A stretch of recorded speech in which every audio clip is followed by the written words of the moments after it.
2000年前嘅西漢時代咧，有一本書叫做《鹽鐵論》。呢本書咧，大家好大機會未睇過，甚至乎未聽過添。不過呢本書當中咧，有16個字金句咧，係跨越咗2000年嘅時間，流傳到今時今日咧，依然被廣泛引用嘅，而且仲影響咗無數人對財富嘅觀念添。呢句金句就係：富在術數，不在勞身；利在勢局，不在力耕。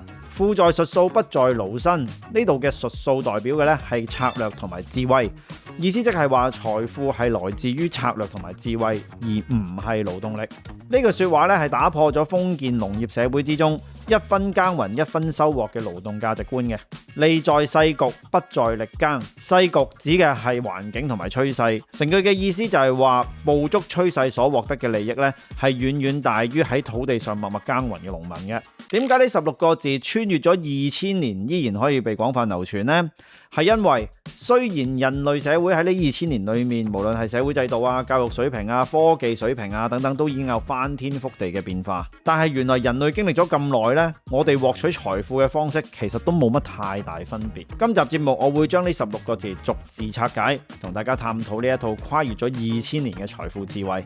如果你想知道嘅話呢，就完整觀看呢一集節目啦。呢個 channel 會免費分享各種銷售技巧同思維，令銷售成為快樂嘅工作。如果你都想成為一個又開心又賺到錢嘅 sales 咧，可以參考我哋影片資訊欄中嘅課程嘅。Hello， 大家好，我係 Tony。首先同大家講下《鹽鐵論》呢本書嘅背景先。西漢漢昭帝嘅時期，當時朝廷嘅高層咧，同埋一班地方嘅知識分子進行咗一場深度而漫長嘅辯論。辯論嘅主題咧就係點樣可以改善國家經濟。喺當時嘅社會咧，鹽、鐵、酒3種商品咧係國家專賣嘅。老百姓要買鹽鐵酒咧，一定要同官府買嘅。政府想維持呢項政策不變，但係民間咧就有聲音想改變，因此兩方面嘅代表咧就走埋咗一齊，進行咗一次嘅辯論。而結果就係政府取消酒類嘅專賣，其他咧大致上冇變。後來有人將呢一次辯論內容編輯成書，就成為大家而家見到嘅《鹽鐵論》啦。了解咗《鹽鐵論》嘅寫作背景之後呢，嚟緊就同大家將書中嘅16字金句逐一拆解。先講下不在勞身，不在力耕兩句說話先。《鹽鐵論》俾我哋第一個嘅財富智慧就係勞動力係唔能夠令你獲取真正嘅財富嘅。2000年前嘅人，大部分佢哋獲取財富嘅方式可能都係耕種啦、畜牧啦，或者啲手作型嘅生產啊，即係例如織布啊、打鐵啊、木工啊等等。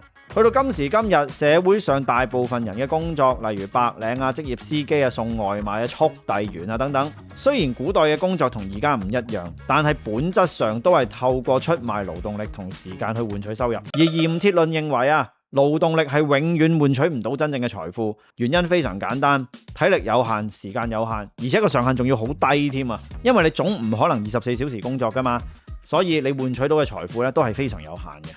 我相信呢個係真理級別嘅智慧嚟㗎啦，無論人類文明發展成點樣，呢個道理依然都會成立嘅。富在術數，術數即係策略同埋智慧，獲得財富需要有策略同埋智慧。呢方面咧同你嘅體力無關嘅，而係同你嘅腦筋有關，亦即係好多人所講嘅認知啊。但係大家需要留意，認知同埋知識同資訊咧係唔同嘅事物嚟嘅。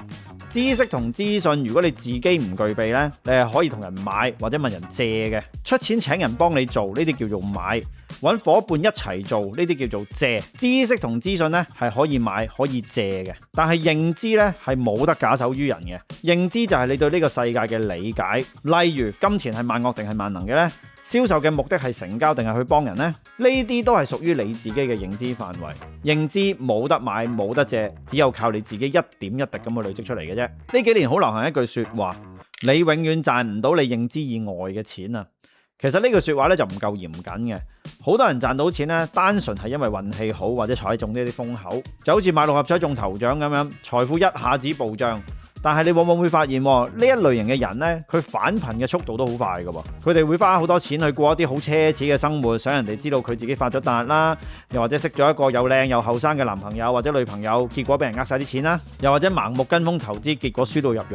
呢啲情況咧都唔罕見。所以回頭睇翻呢句說話，最準確嘅講法應該係冇人守得住自己認知以外嘅財富。呢個世界總有1萬種方法、1萬種手段，將你認知以外嘅錢咧收翻走嘅。現實就係咁殘酷噶啦。財富永遠係對你認知嘅補償，而唔係對你勤力嘅打賞。利在世局，利益係存在喺趨勢裏邊嘅，人係鬥唔過趨勢嘅。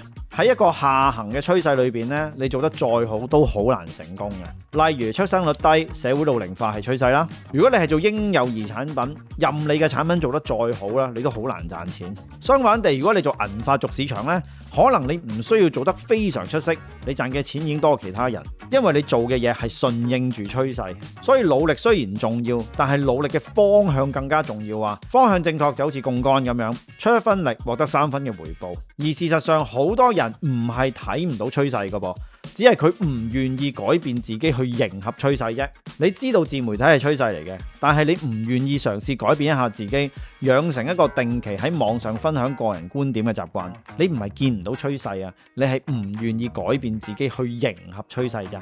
鹽鐵論呢16個字嘅金句，如果要我用現代人嘅用語去講呢，就係獲取財富嘅方法係提升認知去捕捉趨勢，而唔係用體力同時間。